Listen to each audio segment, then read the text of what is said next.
기도드리겠습니다.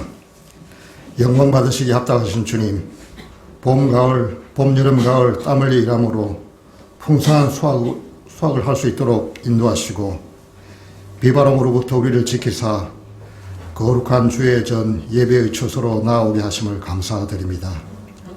하나님의 은혜 가운데 살아온 저희들이 이 시간도 하나님을 간절히 사모하는 심령으로 예배하오니 주님 홀로 존귀와 영광 받아 주옵소서. 긍휼이 풍성하신 하나님, 저희를 향한 하나님의 그 놀라운 사랑에도 불구하고 지난 한 주간도 저희들은 말씀을 따라 기도하는 사람들이 되지 못했습니다. 각자의 삶 가운데 소망을 찾지 못하고 이 세상을 쫓아 살아가기에만 급급했을 뿐 아니라 세상과 연합하여 그저 그런 대로 살아가는 주님 사명을 겪지 못하고 각자가 붙잡고 있는 그 산성이 안전할 것이라는 착각에서 그 교만에서 살아왔음을 고백합니다. 주님 용서하여 주옵소서. 이 시간 다니엘과 같은 기도하는 자가 되기를 간절히 바라고 원합니다.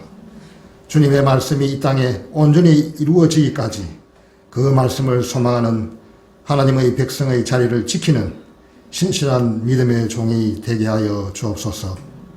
말씀을 통해서 이 시대를 살아갈 믿음의 씨앗을 확보하고 내 욕망과 성공을 부르짖는 자가 아니라 말씀을 펼쳐서 믿음을 확실히 세우는 기도하는 자가 되게 하여 주옵소서.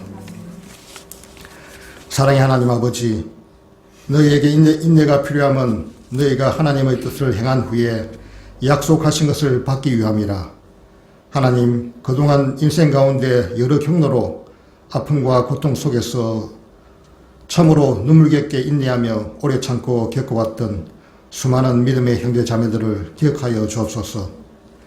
오직 참된 복은 오직 하나님 안에 있을 때 가능함을 믿습니다. 우리가 그 복을 누리며 살아가도록 우리를 훈련시키고 연단시키는 주님, 그 과정이 힘들고 어렵더라도 그 과정 속에는 놀라운 축복이 담겨져 있음을 볼 수 있는 우리 모두가 되게 하시며 고통스럽고 힘든 광야의 시간 가운데 이스라엘을 불기둥과 구름기둥으로 인도하셨던 그 하나님의 은혜와 섭리를 바라볼 수 있는 지혜와 능력을 허락하여 주옵소서. 살아계신 하나님 아버지, 이 시간 다시 한번 다음 세대의 청소년들을 위해 기도하기를 원합니다. 코로나 바이러스로 너무나 위축되어 있는 한국교회 이 현실 속에서 오늘도 어딘가에서 자라고 있는, 어딘가에서 준비되고 있는 청소년들이 일하시고 역사하시는 하나님으로 인하여 힘을 얻게 하여 주옵소서. 또한 모든 교회가 이 꿈을 가지고 이 소망을 가지고 단절되지 아니하시는 하나님의 역사를 이어나갈 다음 세대를 축복하며 그들을 위하여 투자하고 유혹이 폭포수처럼 쏟아지는 현실 속에 때로는 넘어지고 때로는 엉뚱한 곳에서 배회한다 할지라도 그곳에 계시는 그 하나님께서 그를 이끌어 원래의 자리로 되돌려 놓으시는 줄 믿사오니 그 하나님의 놀라운 은혜를 경험하는 우리 청년들 되게 하시며 이번 한 주간도 세상 삶 속에서 하나님의 인도하심을 너무나 세밀하게 받는 그런 청소년들이 될 수 있도록 주님 인도하여 주옵소서. 주님이 친히 세우신 이 교회가 힘들고 어려운 때일수록 고난 가운데서 주님의 뜻을 담아내기에 힘쓰는 교회가 되게 하시고 이 시대에 저희를 향하신 주님의 요청이 무엇인지를 분별할 수 있는 교회가 됨으로써 주님의 형상을 더욱 분명하게 드러낼 뿐 아니라 이 지역의 죽어가는 수많은 영혼들을 구원의 길로 인도할 수 있는 구원 방주의 역할을 잘 감당하게 하여 주옵소서. 오늘도 예배하신 주님의 복단 말씀을 들고 단위에 서시는 목사님을 기억하시고 선포하시는 말씀을 권세 있게 하셔서 저희 모두에게 은혜가 넘치게 하옵시고 하나님의 신령한 비밀을 깨달아 앞으로 우리 모두가 변화받게 하옵소서. 오늘도 저희가 드리는 이 예배가 온 마음과 뜻과 힘을 다하여 드리는 예배가 되길 원합니다. 우리 모두에게 성령으로 기름 부어주셔서 참된 예배자로 하나님 앞에 서게 하여 주옵소서. 감사드리며 거룩하신 예수 그리스도의 이름으로 기도드리옵나이다. 아멘. 박수 칠지는 확실하게 한번 박수 한번 같이 해보겠습니다.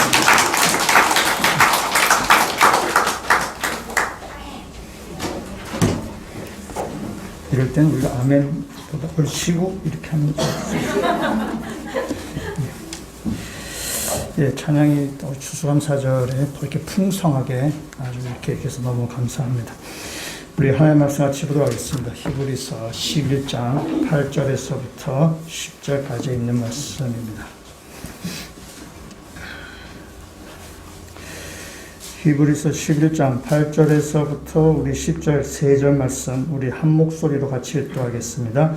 믿음으로 아브라함은 부르실 때에 순종하여 장래의 유업으로 얻을 땅에 나아갈새 갈 바를 알지 못하고 나아갔으며 믿음으로 그가 이방에 있는 것과 같이 약속의 땅에 거류하여 동일한 약속을 유업으로 받아 이삭 및 야곱과 더불어 장막에 거하였으니 이는 그가 하나님이 계획하시고 지으실 터가 있는 성을 알았습니다. 아멘.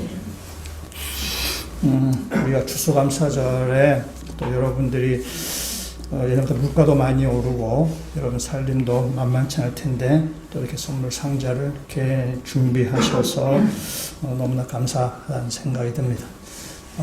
우리가 돈으로 추수감사절 헌금해서 교회가 일괄적으로 무슨 물건을 구입해서 이웃에 나눌 수도 있지만 그게 제일 편리하지만 그러나 여러분을 조금 귀찮게 여러분이 좀 여러 가지 신경 쓰이게 하는 것이 조금 더 의미가 있지 않으려나 그런 생각입니다. 어떻든 간에 여러분이 함께 참여해 주시고 그렇게 해서 너무 감사하다는 말씀 드립니다. 여러분 살림이 옛날만치 이렇게 만만치 않을 텐데 감사합니다. 옆 사람하고 인사를 하면 좋겠습니다.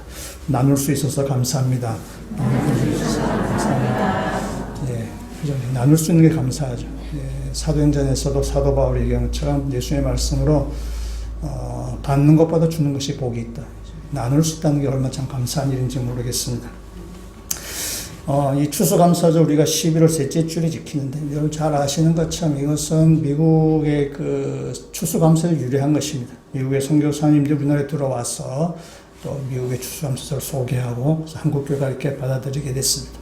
1620년 102명의 청교도, 그 중에 청교도가 102명은 단 아니고 이제 선원들도 있고, 근데 그 중에 그 102명이 1620년에 메이플라워를 타고 미국의 11월 11일 날 도착을 해서 그해 겨울에 정말 굶주림과 추위와 거기에서 한 절반이 죽고 그 다음 해에 또 옆에 인디안이 알려준 그 곡식을 재배해서 그 해에 그 추수를 하면서 그 이웃 인디언들과 초청을 해서 같이 감사를 시작하는 것이 미국의 그 추수감사절의 유래가 되고, 그것이 미국의 워싱턴 대통령과 링컨을 치면서 미국의 국가 기념일로 정하게 된 것이 바로 추수감사절이고, 또 그 미국의 선교사들이 우리나라에 와서 이 추수감사절을 또 우리에게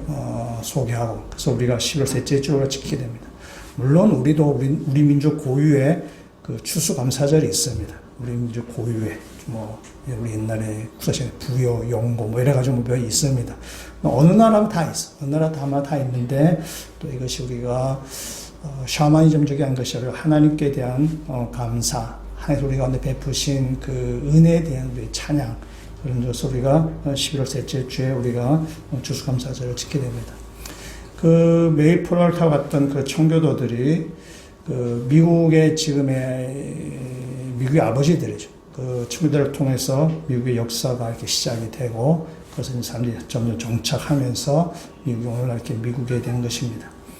우리가 오늘 히브리서 말씀을 보는데, 오늘 히브리서 말씀에 우리는 오늘 원조라고 얘기할 수 있는, 믿음의 우리 아버지를 얘기할 수 있는 우리 아브라함 우리가 보게 됩니다. 그래서 우리가 아브라함을 믿음의 조상이라 얘기를 하기도 하고 믿음의 아버지로 얘기를 하게 됩니다. 그래서 이 아브라함이 보여준 믿음을 통해서 어떤 원조에 해당하는 믿음이기 때문에 이 아브라함이 보여준 믿음을 통해서 우리도 참된 믿음의 길로 우리가 한번 살도록 이 예배 말씀을 통해서 한번 우리가 다짐하는 그런 시간 되셨으면 좋겠습니다.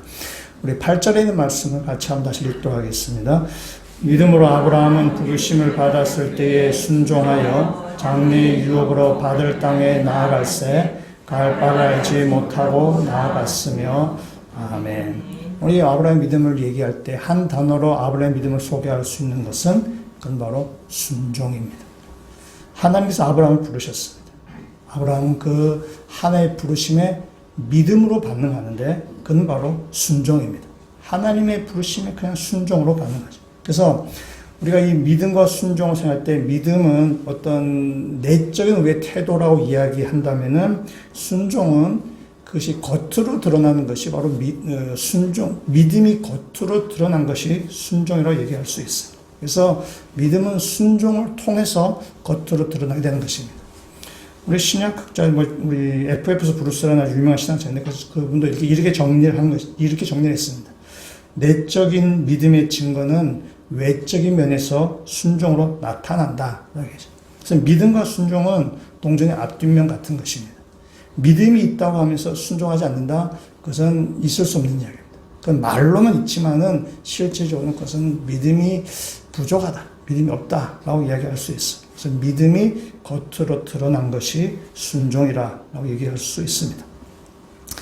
미국의 유명한 경제학자이면서 하버드 대학 교수이고 대통령의 경제 자문을 했던 갤브레이스라는 학자가 있습니다. 아주 유명한 학자인데 이분의 자서전에 보면은 자신을 평생 도왔던 자기 비서를 에밀리라는 여성에 대해서 아주 이렇게 칭찬하는 내용이 나오게 됩니다. 한 번 이 갤브레이스가 너무 피곤해서 잠깐 쉬겠다고 하고 낮잠을 이렇게 잤습니다. 낮잠을 잤는데 그때 당시에 대통령이었던 린든 존슨이 전화를 했습니다.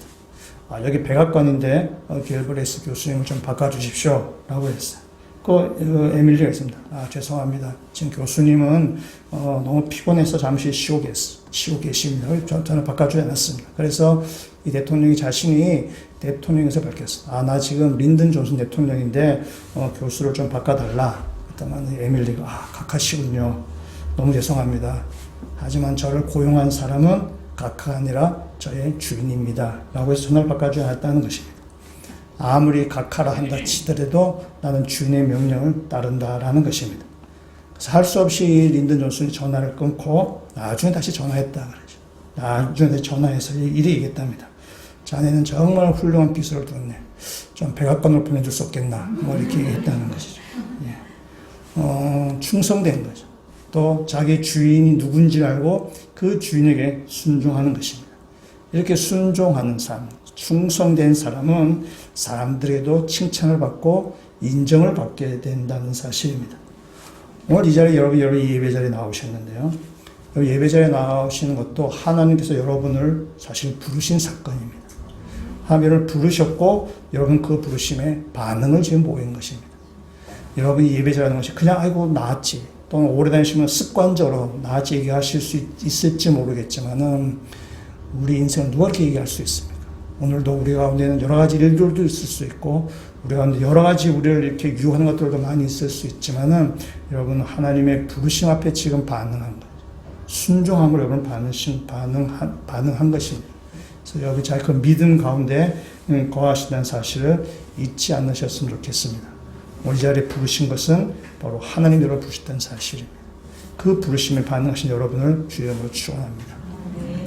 오늘 아브라함이 하나님의 부르심을 받았는데 하나님의 부르심을 받은 것에 아브라함이 순종했는데 이것은 한 3가지 정도로만 그 의미가 뭔지를 한번 보고자 합니다. 첫 번째 아브라함을 부르신 사건은 창세기 12장에 나오는데 12장의 1절에 앞에 스크린을 우리 한번 보시면은 12장 1장 유명한 구절인데 12장 창세기 12장 1절 같이 한번 읽도록하겠습니다. 여호와께서 아브라함에게 이르시되 너는 너의 고향과 친척과 아버지의 집을 떠나 내가 너에게 보여줄 땅으로 가라. 아멘. 하나님께서 아브라함 부르실 때 얘기하죠. 너의 고향과 친척과 아비의 집을 떠나라 라는 것입니다. 그래서 아브라함이 하나님 말씀에 순종하기 위해서는 고향과 친척과 아비 집을 떠나야 되는 거죠. 아브라함이 익숙한 것으로부터 아브라함은 결별해야 되는 것입니다. 익숙한 것으로부터 그는 헤어져야 되는 것입니다. 고향과 친척 아베 집은 아브라함이 굉장히 익숙한 것입니다. 근데 그거와 지금 결별해야 돼요. 그거 결별하고 하나님의 부르심을 따라가야 되는 것입니다. 여러분 중에는 부산이 고향이 아니신 분들이 계십니다. 그래서 외지에서 직장 때문에 여러 가지 이유로 이렇게 부산에 오신 분들이 있습니다. 그런데 여러분만이 아니라 부산에 이렇게 고향이 외지이신 분이 부산에 와서 이렇게 사신 분들 이렇게 보면은 부산이 되게 넓잖아요. 넓은데 대체적으로 처음 정착한 그곳에서 거의 한평생 이렇게 살게 되게 됩니다. 그러면 금정구에 정착을 하시면은 웬만한 일이면 이걸 잘 벗어나지 않습니다. 뭐 이사를 가도 요 근처에서 다 이렇게 이사를 가시고, 왜냐면 여기 익숙하기 때문에 그렇습니다. 시내에 볼 일 있더라도 온천장 위는 안 나간다 그러시더라고요. 제가 오래 살았던 곳은 저쪽에 시내 국제시장입니다. 저는 시내가 굉장히 익숙합니다. 근데 이 금정구를 이사 오면부터는 굉장히 멀게 느껴지고 잘 안 가게 돼요. 여러분의 마음을 이해할 만도 합니다. 또 어떤 분은 운전 면허증도 금정구 면허증이네. 금정구를 결코 벗어나지 않는다. 여기에 다 익숙하기 때문에 한번 정착을 했기 때문에 여기에 계속 이렇게 살게 되는 것이죠. 그러면 교회로 오셔서 예배를 드리시는데 여기 한번 자리를 잡은 그 자리 평생 안 바꿉니다. 평생 하늘이 두 쪽 나도 그 자리를 떠나지 않습니다. 아마 예수님이 재림하셔서 흩어질 때까지는 여러분 그 자리를 목숨과 잘 바꾸지 않으세요. 우리 사람은 그런 거예요. 뭔가 이렇게 익숙한 것에 이렇게 정착을 하게 돼요. 그래서 익숙하다는 것은 뭐냐면 우리에게 평안함을 주는 거예요. 그러니까 안정감을 우리에게 주는 것입니다. 근데 익숙한 것을 이렇게 벗어나게 되면은 이제 불안하게 되죠. 불안하게 되고 뭔가 이렇게 안절부절하게 되는 것입니다. 그래서 한 자리에 머물게 되죠. 그래서 익숙하다는 것은 여기가 좋사오니 하고 그냥 거기에 이렇게 터를 잡게 되는 것입니다. 저는 모태신앙이었고, 저는 3대째 예수를 믿는 아주 기독교 이렇게 집안 가운데 저는 출생했습니다. 그래서 어릴 때부터 교회를 쭉 다녔고, 뭐 잘 다녔습니다. 그러다 젊었을 때는 좀 신앙을 좀 이렇게 떠나가게 되었는데, 젊었을 때는 뭐 고민도 많고, 인생에 대한 고민도 있고, 신앙에 대해서 여러 가지 뭐 풀리지 않는 뭐 질문들도 있고, 그래서 신앙을 떠나고, 그래서 친구들과 잘 어울려 지내고 그랬었습니다. 그러다 여차여차해서 다시 예수를 믿게 되었습니다. 제가 예수를 다시 믿고 신앙생활을 제대로 하려다가 보니까 제가 끊어야 될 것들이 보였습니다. 끊어야 될 것이 있는데 저한테 제일 끊기 힘든 게 뭐냐면은 저는 친구들이었습니다. 친구가 저는 정말 끊기 힘들었습니다. 술, 담배 끊는 거는 그건 별로 유도 안 됩니다. 친구 관계를 정리한다는 것이 참 만만치 않습니다. 친구들 같이 있으면은 평안하고 뭐 즐겁고 재미있고 뭐 그랬습니다. 근데 그 관계를 끊지 않으면은 이 신앙생활을 제대로 할 수 없다는 것을 이렇게 깨닫게 되었을 때 친구를 끊는다는 것이 저한테는 굉장히 고통스러운 일이었습니다. 내가 끊어야 될, 내가 떠나야 될 본토 친척 아비집은 저한테는 친구였어요. 친구 관계였어요. 그걸 참 끊는 날 참 어려웠습니다. 그래서 내가 이렇게 목사가 되고 나서 보니까 목사가 된 여러 가지 이유가 있고 하나님께서 목사 부르시는 이유 제가 생각할 때 저 혼자 생각이 착각일 수도 있습니다. 목사가 되지 않았다면 여전히 그 친구들 사이에 내가 예수를 잘 믿는다고 하지만은 친구들과의 관계 속에서 계속 허우적거리고 있었겠구나 신앙적으로. 목사가 됨을 통해서 어쩔 수 없이 그 관계가 끊어지게 되어서 내가 이렇게 신앙생활을 하게 되었구나라고 생각을 저는 그렇게 하게 됩니다. 그래서 목사가 된 것이 감사한 이유 중에 한 것이 있습니다. 저한테는 굉장히 끊기 힘든 그런 관계가 좀 익숙한 것이고 그런 것들을 뭐 여러 가지 신앙생활을 하려다 보니까 끊을 수밖에 없게 되었다는 사실입니다. 저의 본토 친척 아비집이었습니다. 여러분 영화 가운데 친절한 금자씨라는 영화를 잘 아실 것이고요. 또 요즘 헤어질 결심 영화를 잘 안 보시니까 잘 모르시죠. 예, 뭐 그런 영화들이 있습니다. 다음에 또 독전 전혀 관심 없으세요. 뭐 아가씨 뭐 이런 영화들이 있어요. 그런 영화들 또 드라마 중 작은 아씨들 뭐 이런 드라마 시나리오를 쓴 작가가 정석영이라는 작가가 있습니다. 발음을 잘했는데 작가가 있습니다. 아주 이렇게 유명한 작품을 많이 썼어요. 사람들이 물어봤습니다. 이 작가에게 물어봤습니다. 내시는 작품마다 좋은 평을 받고 있는데 그 걸작들의 원천은 재능입니까? 노력입니까? 라고 물어봤어요. 우리도 다 궁금하시네요. 정말 이게 재능인가 노력인가 궁금하시네요. 그때 이 정세경 작가가 하는 이렇게 얘기합니다. 재능이나 노력보다는 집중입니다. 그리고 내가 집중할 수 있는 것은 다른 것을 버릴 수 있었기 때문에 있습니다. 우리 인간이 가진 힘에는 한계가 있기 때문에 이것저것 다 하면서 다 잘할 수는 없는 것 같아요. 라고 얘기해요. 그 말이 맞는 것 같습니다. 내가 뭔가 집중하기 위해서는 다른 걸 버려야만 내가 그게 집중할 수 있는 거죠.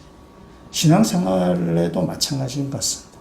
우리가 신앙생활 한다는 것도 우리가 믿음이 좀 더 강력해지기를 원한다면은 버릴 거는 버려야 되는 것입니다. 끊을 거는 끊어야 되는 거죠. 그래야만 우리가 더 믿음이 강력해질 수 있고 이 땅 가운데 강력한 믿음을 가지고 이 세상을 살아갈 수 있다는 사실입니다. 하나님께서 아브라함을 지금 부르신 것은 아브라함도 강력한 믿음의 사람이 되기 원하는 것입니다.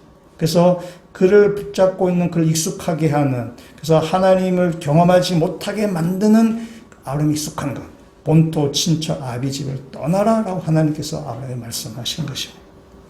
익숙한 것과 결별해야만 새로운 세상에 들어갈 수 있어요. 익숙한 것과 거기서 헤어져야만 다른 신세계가 우리 가운데 열려지게 된다는 사실이에요. 여러분 삶에 있어서 하나님을 경험하는데, 하나님을 맛보는데 방해가 되는 익숙한 것이 있다면 여기서 이걸 결별하시길 주님을 축원합니다. 그 결별해야만 하나님을 비로소 경험할 수 있는 거죠. 그것과 헤어지지 않으면서 세상 것도 보고 하나님도 그렇게 될 수는 없는 것이에요. 헤어져야만, 버려야만 얻을 수 있게 되는 것이에요. 여러분 세상 것을 버리고 영적인 것을 얻으시는 그런 믿음의 성도가 되시길 주의 이름으로 축원합니다. 두 번째 하나 생각할 것은 이제 하나님께서 이제 아브라함의 고향과 친척 아버지 집을 떠나라고 하셨어요. 그러면은 뭔가 대안을 마련해 주셔야 되죠. 너 이것을 익숙한 걸 버렸으니까 내가 너에게 더 다른 거 줄게. 내가 더 다른 것을 내가 너한테 제공해 줄게. 라고 하는 것이 맞는 거죠. 근데 하나님께서는 이렇게 말씀하셨죠. 12서 11장 8절 이렇게 했죠. 믿음으로 아브라함은 부르심을 받았을 때 순종하여 장래의 유업으로 받을 땅에 나아갈새 어떻게 나갔다고요? 갈 바를 알지 못하고 나아갔다. 라겠죠. 하나님께서 아브라함을 부르셨을 때에 야, 너 고향을 떠나. 그리고 내가 여기를 내가 줄게. 라는 것이 아니에요. 하나님께서 알려주지 않았다는 것입니다. 물론 하나님은 그 아브라함과 아브라함 아버지 데라에게 가나안 땅으로 가라고 말씀하셨어요. 가나안 땅으로 가라고 말씀하셨지만은 가나안에 어디에 갈지, 가나안에 어디에 너 정착해야 될지를 거기에 전혀 말씀하지 않으셨어요. 그렇게 하지 않냐 그냥 떠나라죠. 그러니까 아브라함도 갈 바를 알지 못하고 떠났다는 것입니다. 여러분 이거는 좋게 말하면 믿음인데요. 나쁘게 말하면 무대책한 것입니다. 무계획한 거예요. 아무런 대책이 없는 것이에요. 다시 말하면 미래에 대한 불확실성이에요. 미래에 대한 불확실성으로 지금 이렇게 떠나가게 되는 것입니다. 근데 더 대책 없는 것이 그건 바로 9절입니다. 우리 9절 말씀 같이 읽도록 하겠습니다. 믿음으로 그가 이방의 땅에 사는 것처럼 약속의 땅에 거류하여 동일한 약속을 유업으로 함께 받은 이삭 및 야곱과 더불어 장막에 거하였으니 아멘. 여기 보면은 아브라함이 두고 온 땅, 그 땅보다 뭐 더 좋은 땅을 주든지, 아니면 뭐 땅이 좀 그렇다 치면 아브라함이 삶이 더 좋아야 될 것인데, 오늘 이 9절에 있는 말씀 보시면 뭐냐면은 약속의 땅에 거류했다라고 지금 이렇게 이야기하고 있습니다. 거류하다라는 말은 나그네처럼 산다라는 뜻입니다. 이 거류하다라는 말은 우리가 요즘 잘 쓰지 않는 단어입니다. 옛날에는 이럴 때 썼다 그러더라고요. 자기 집이 없는 사람이 다른 집에 같이 살 때 동사무소에, 지금 동사무소 아니잖아요. 지역 주민센터, 동사무소에 거류계를 제출했다고 얘기한다는 것입니다. 그래서 자기 집이 있는 사람과 등록만 하면 되는데 자기 집이 없는 사람은 같은 사람, 저 집에 산다 그래서 이 거류계를 냈다는 것입니다. 그래서 거류라는 말은 자기 소유의 집이 없다는 뜻입니다. 남의 집에 얹혀 산다는 것입니다. 일시적으로 정착한다는 것이 바로 이 거류하다라는 단어입니다. 그러니까 하나님께서 아브라함을 떠나라 한 다음에 갈 바도 알지 못하게 떠나게 한 다음에 그 약속의 땅에 들어가서 아브라함의 삶은 뭐냐면은 정착이 아니라 거류하는 삶이었어요. 나그네 삶이었습니다. 여러분 뭐 중동 아시아의 무슨 그 뭐 여행이나 그런 뭐 그런 들 보면은 베두인족이 나옵니다. 베두인족은 낙타를 타고 이렇게 뭐 이렇게 물건을 파는 사람들이. 그래서 이곳저곳 이렇게 정처 없이 떠나가는 사람입니다. 여러분 아브라함이 바로 베두인입니다. 아브라함 베두인. 그래서 정처 없이 정착하지 아니하고 나그네처럼 사는 것이 바로 아브라함의 삶이었습니다. 아브라함이 고향에 있을 때는 정착했어요. 정착해서 그 안정된 삶을 살았지만은 하나님께서 그를 떠나라고 말씀하셨고 그 약속의 땅에 왔는데 거기에 뭐 더 좋은 정착지를 주는 것이 아니라 그냥 여기서 거류하는 거예요. 그냥 떠다니는 그 삶을 살게 되는 것이고 여기 정착하는 삶과 이 거류하는 삶 어느 것이 더 우리가 안정적이에요? 어느 것이 더 이렇게 복되다고 생각해요? 정착은 것이 안정적으로 생각하는 거죠. 거류하는 삶은 불안정한 것이죠. 거류 때문에. 굉장히 그래 우리가 생각합니다. 그래서 뭔가 정찰하려고 하는데 하나님께서 아브라함에게 약속의 땅에 보내셔서 그를 거류하다는 것은 우리가 생각하는 그런 의미가 좀 다른 의미를 가지고 있는데 아담이 가인과 아벨을 낳습니다. 가인과 아벨을 낳는데 가인이 아벨을 죽입니다. 근데 아벨을 죽여서 하나님을 잘 숨기는 예배자인 아벨의 죽음을 통해서 하나님을 경배하는 사람들이 이렇게 죽임을 당했어요. 씨가 말라진 것입니다. 근데 하나님은 아벨 대신 누굴 주셨나요? 셋을 주셨습니다. 그래서 가인의 사람들이 있고 셋의 사람들이 있습니다. 그래서 가인의 후손들과 셋의 후손으로 이렇게 역사 이렇게 나눠지게 되는 것입니다. 여러분 그 셋의 후손 중에 우리가 본 중에 누가 있냐면 바로 에녹이 있습니다. 에녹이 있는데 우리가 창세기 말씀을 같이 한번 보도록 하겠습니다. 창세기 5장에 있는 말씀을 한번 가보시겠습니다. 여러분 에녹 우리 히브리서 11장 하면서 에녹의 삶의 특징은 뭐라고 얘기할 수 있나요? 에녹은 하나님과 동행하는 사람입니다. 창세기 5장 21절과 22절 5장 21절에 있는 말씀을 한번 가보시겠습니다. 이는 바로 에녹을 이야기하게 되는데요. 5장 21절부터 제가 읽겠습니다. 에녹은 65세에 무두셀라를 낳았고 무두셀라를 낳은 후 300년을 하나님과 동행하며 자녀들을 낳았으며 그는 365세를 살았더라. 에녹이 하나님과 동행하더니 하나님 그를 데려가심으로 세상에 있지 아니하였더라. 그것이 바로 에녹에 대해 5장 창세기 5장 말씀은 성경책 제목에 아담에 계보되어 있는데 5장 6절 말씀부터 보면은 셋은 105세 에녹 그건 이게 바로 셋의 족보를 쭉 이야기하고 있습니다. 셋의 족보 가운데 지금 에녹을 얘기하죠. 그래서 에녹은 무두셀라를 낳고 나서 하나님과 쭉 동행하는 삶을 살다가 그대로 하나님 나라에 들어간 것이 바로 에녹입니다. 히브리서는 에녹을 뭐라 얘기하나요? 동행한다는 말을 하나님을 기쁘시게 하는 자다라고 얘기해요. 하나님을 동행한다는 것은 하나님을 기쁘시게 하면서 한평생을 살았다는 것입니다. 그것이 바로 에녹의 삶을 이야기하는 것입니다. 그것이 바로 셋의 후손 중에 있는 에녹의 삶입니다. 여기 아까 세상은 아담 이후에 가인의 족보와 셋의 족보가 나눠진다고 했는데 가인의 족보에도 에녹이 있습니다. 동일한 이름의 사람이 있습니다. 창세기 4장 16절 17절 말씀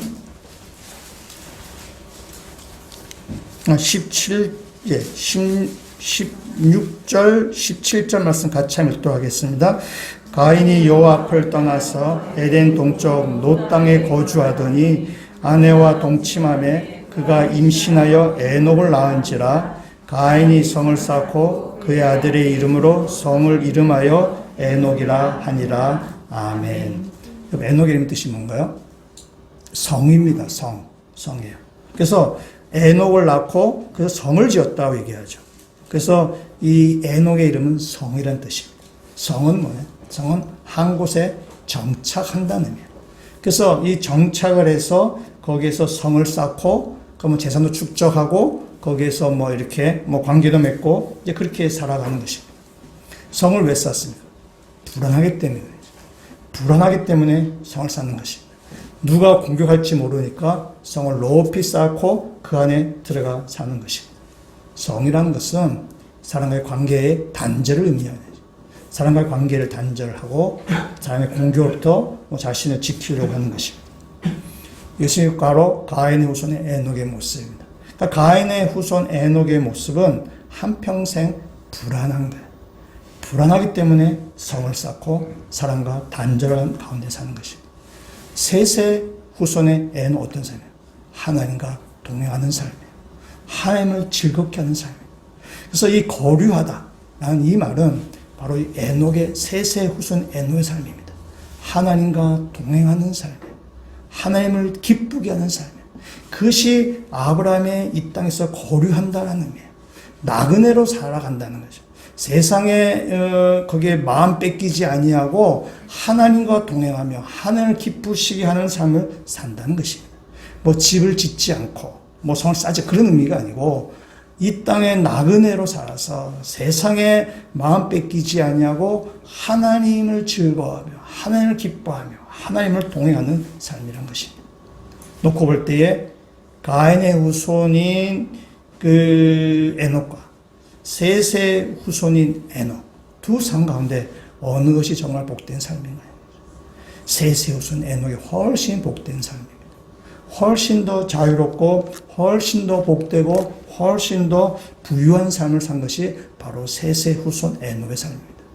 하나님과 동행해서 하나님과 동행하다가 자연스럽게 하나님 나라로 들어가는 것입니다. 이 땅에 마음 뺏기지 않으며 이 땅에 거류자로 살지만 나그네로 살지만 참된 복 가운데 살아가는 것.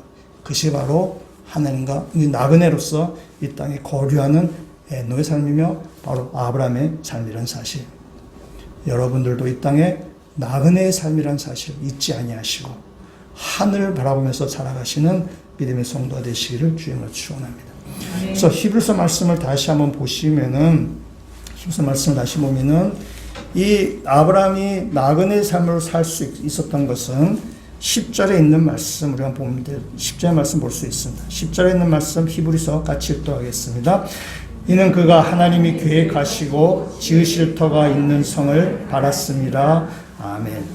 이 말씀은 무슨 말씀을 아시지만은 이 말씀 조금 더 잘 이해할 수 있도록 제가 세번역 성경을 다시 읽어드리겠습니다. 이런 것입니다.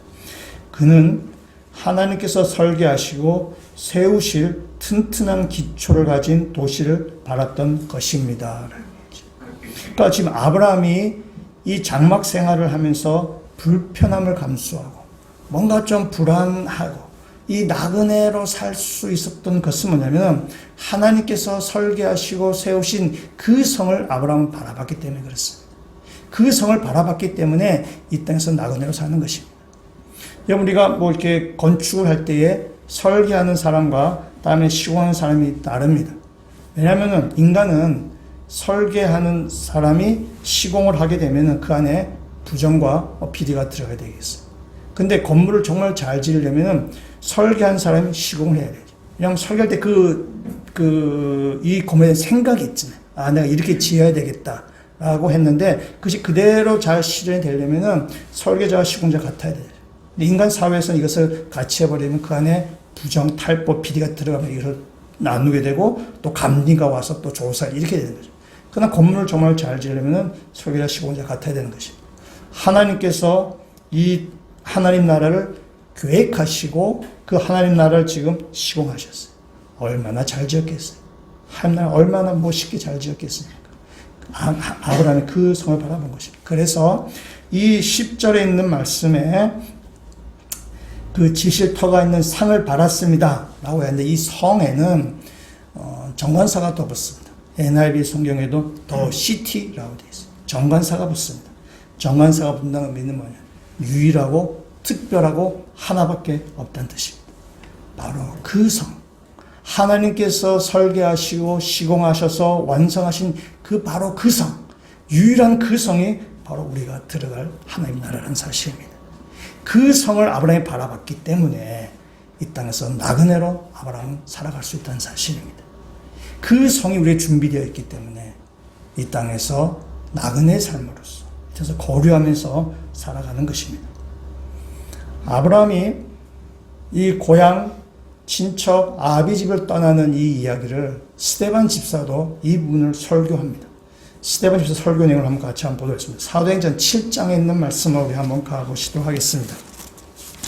스데반 집사가 이제 이 설교를 하고 순교하게 되는데 그 스데반 집사 설교 내용입니다. 7장 2절과 3절에 있는 말씀, 2절부터 스데반 집사의 설교를 하게 되는데 2절과 3절에 있는 말씀을 한번 같이 한번 읽어보도록 하겠습니다. 여러분, 스데반이 이르되 여러분 부형들이여 들으소서. 우리 조상 아브라함이 하란에 있기 전 메소포타미아에 있을 때에 영광의 하나님이 그에게 보여 이르시되 내 고향과 친척을 떠나 내가 내게 보일 땅으로 가라 하시니 아멘. 하나님께서 아브라함 부르셔서 내 본토 친척과 아비 집을 떠나라고 그랬어요. 근데 이 스데반 집사가 설교할 때 어떤 하나님이 아브라함 부르셨나요? 어떤 하나님이죠? 영광의 하나님이 그에게 보여 이르셨다. 영광의 하나님이 그를 부르신 것입니다. 그러니까 아브라함은 하나님 부르실 때 하나님의 영광을 본 것입니다. 하나님의 영광을 봤기 때문에 아브라함은 자기가 익숙한 것, 본토, 친척, 아비 집을 떠날 수 있게 되었다는 사실입니다. 미래에 대한 불확실함으로 나가는 거예요. 갈 바를 알지 못하고 나가는 것입니다.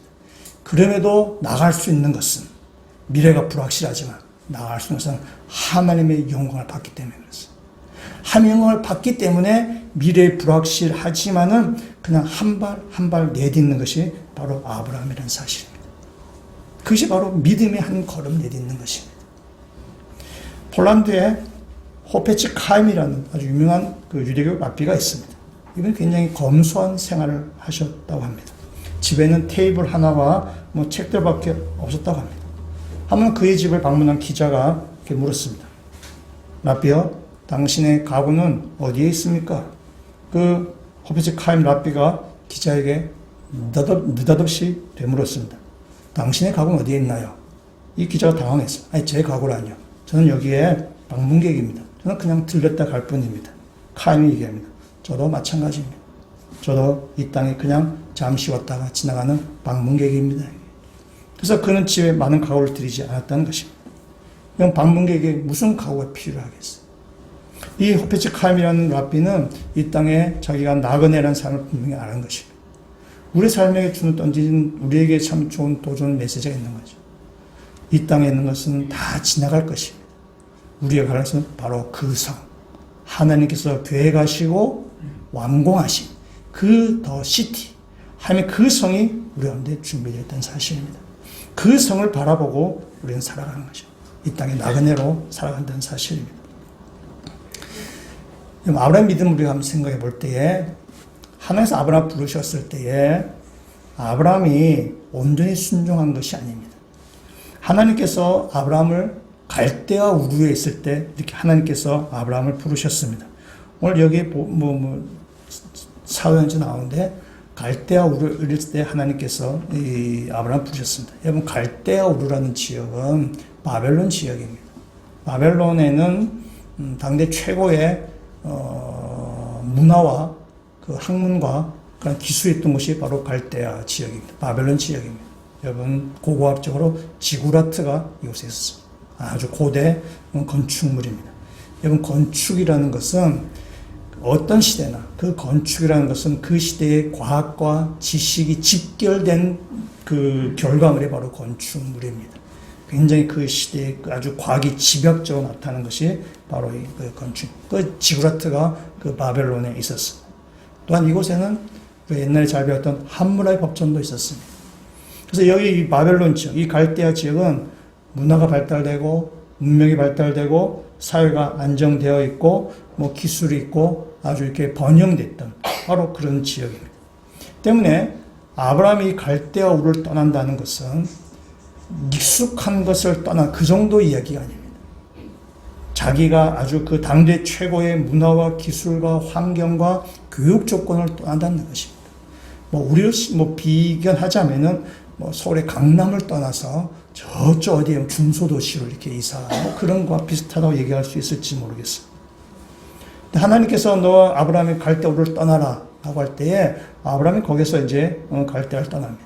떠나는데 이거 지도를 찾는데, 떠나는 아브라함 보면 유브라테스 강을 이렇게 상류층으로 올라가서 이렇게 떠나게 됩니다. 우리가 옛날에 세계사 시간에 배웠던 초생딸 지역입니다.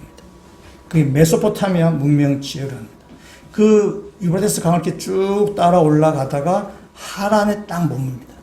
이 하란이 이제 유프라테스 강의 상류 지역입니다. 이 하란에서 이제 가나안 땅으로 가려면은 이 유프라테스 강을 이제 떠나가야 되는 것입니다. 무슨 말인가 하면 이 메소포타미아, 우리가 잘 아는 초승달 그 지역의 그 메소포타미아 문명을 이제 떠나야만 이 아브라함은 가나안 땅으로 갈 수 있는 것입니다. 근데 이 하란에서 아브라함과 아버지 데라가 정착을 합니다. 떠나지 않습니다. 하란에 그냥 이렇게 머물고 있는 것입니다. 아브라함이 하란을 떠나지 못할 때에 하나님께서 다시 말씀하셨어요. 7장, 사도행전 7장 4절 말씀, 우리가 같이 한번 읽도록 하겠습니다. 아브라함이 갈대아 사람의 땅을 떠나 하란에 거하다가 그의 아버지가 죽음에 하나님이 그를 거기서 너의 지금 사는 이 땅으로 옮기셨느니라. 아멘. 하나님께서 하란에 정착한 이 아브라함과 데라에게 다시 부르셔서 말씀하십니다. 그래서 아버지 데라가 죽은 다음에 이 아브라함은 하나님의 부르심을 따라서 이제 가나안으로 가는 것입니다. 그러니까 아브라함은 하나님의 부르심을 지금 2번 받는 거예요. 갈대아 우르에서 1번 받아서 떠났습니다. 그다음 하란에 정착을 해버렸어요. 그래서 하나님께서 다시 하란에서 아브라함에게 지금 말씀하는 것입니다. 이 아브라함이 갈대아우를 떠나면서 그 메소포타미아 문명을 이렇게 거기 이제 유브라테스 강을 지나가면서 이 미쳐지 못하는 거죠. 메소포타미아 문명이 주는 그 유익함, 그를 감히 못 떠나는 것입니다. 우리들도 그렇잖아요. 우리들도 자녀 교육 환경 좋은 것, 주거 환경 좋은 것, 또 누릴 수 있는 문화가 좋은 것, 얻을 수 있는 기회가 많은 것, 그거 우리가 버리는 거 쉽지 않습니다. 근데 그거 버리는 거 쉽지 않은데 그것을 누리는 것을 죄라고 말하는 것은 아닙니다. 우리는 다 누구든지 안정되고 뭔가 이렇게 물질적으로 풍요한 환경 속에서 살고 싶어 합니다. 예수님도 기도를 가르쳐 주시면서 우리에게 너희도 일용할 양식을 위해서 기도하라라고 말씀하셨어요. 다 이것 필요한 것이죠. 우리 때에서 살기 위해서는 주거 환경이나 교육이나 물질적인 유익 다 필요한 것들입니다. 하나님께서 그것을 죄라고 말씀하시는 것이 아니라 하나님께서 말씀하시는 것은 네가 진짜로 의지하는 것이 무언가를 지금 건드리시는 것입니다. 네가 진짜 의지하는 것이 하나님 나냐? 네가 진짜 의지하는 것이 세상에 주는 그 유익들이냐? 그걸 지금 건드리고 계시는 것입니다. 네가 하나님 의지하지 않고 세상 것들이 너에게 방해가 된다면 너 그거 떠나라 하고 말씀하는 것입니다. 본토, 친척, 아비 집이 더 이상 머물러 있어서는 너가 하나님 의지할 수 없기 때문에 그것을 떠나라 라고 하나님께서 아브라함에게 말씀하시는 것입니다. 그걸 떠나야만 아브라함은 하나님을 경험할 수 있게 되는 것입니다. 그걸 버려야만 하나님을 만날 수 있게 된다는 사실입니다. 아브라함이 그걸 버리기가 쉽지 않은 거죠. 갈대아 우르를 떠났지만 하란은 지금 못 떠나고 있는 것입니다. 메소포타미아가 주는 문명과 문화와 이득을 그걸 버리지 못하고 있는 것입니다. 그래서 머뭇머뭇거리거든요. 그때 하나님께서 다시 나타나셔서 아브라함을 떠나라고 말씀하시죠. 마침내 데라가 죽었을 때에 아브라함이 떠나게 되는 것입니다. 그래서 아브라함의 순종이 온전한 순종이 아닙니다. 완벽한 순종이 아닙니다. 그런데도 하나님은 아브라함을 부르셨을 때에 오늘 히브리서 말씀에도 아브라함을 순종했다라고 이야기하는 것입니다. 아브라함의 온전한 순종이 아니었지만은 하나님 아브라함을 순종했다. 믿음의 사람이다.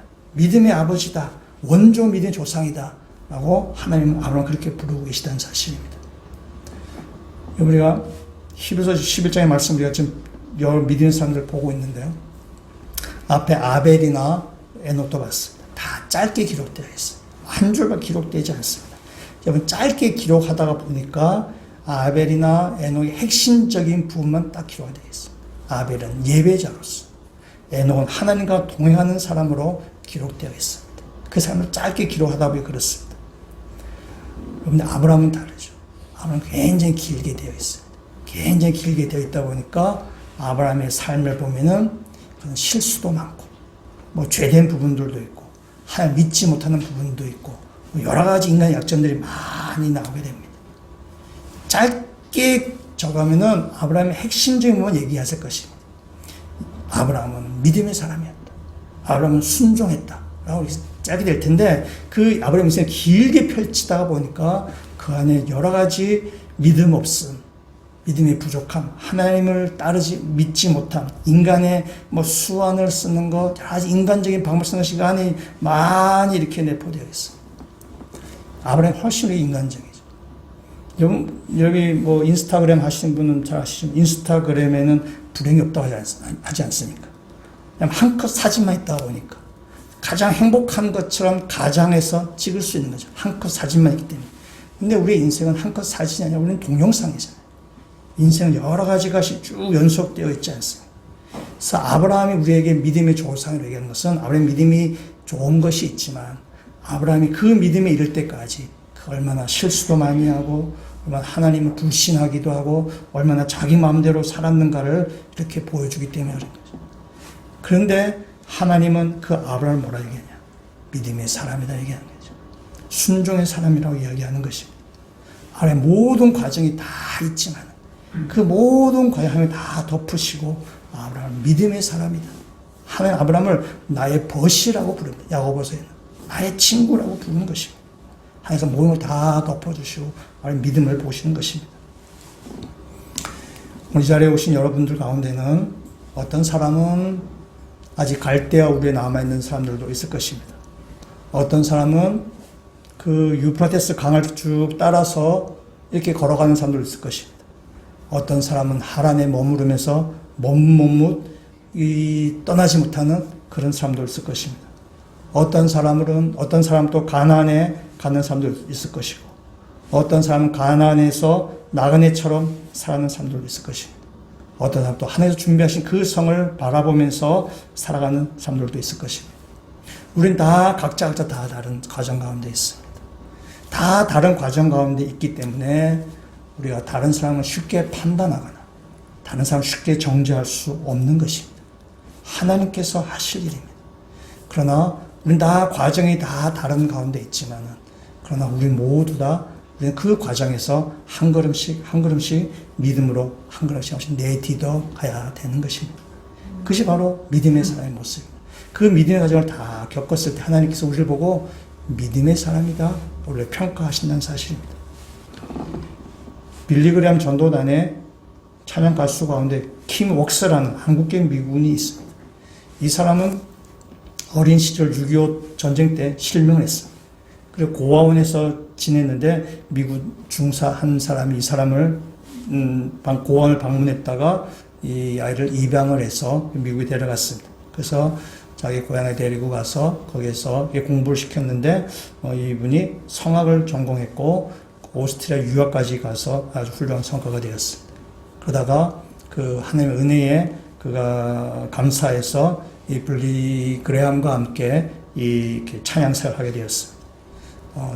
몇 년 전에 우리나라에 한참 옛날 세종문화회관에서 공연을 하기도 했습니다.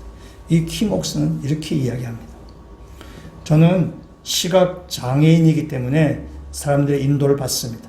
그런데 저를 인도해 주는 분들은 10m 전방에 무엇이 있다라고는 말하지 않습니다. 반드시 한 발자국 앞에 무엇이 있는지를 말해줍니다. 계단이 있으니까 발을 올려놓아라 라고 이야기하고 한 발짝 앞에 웅덩이가 있으니까 오른쪽으로 피하라 라고 말합니다.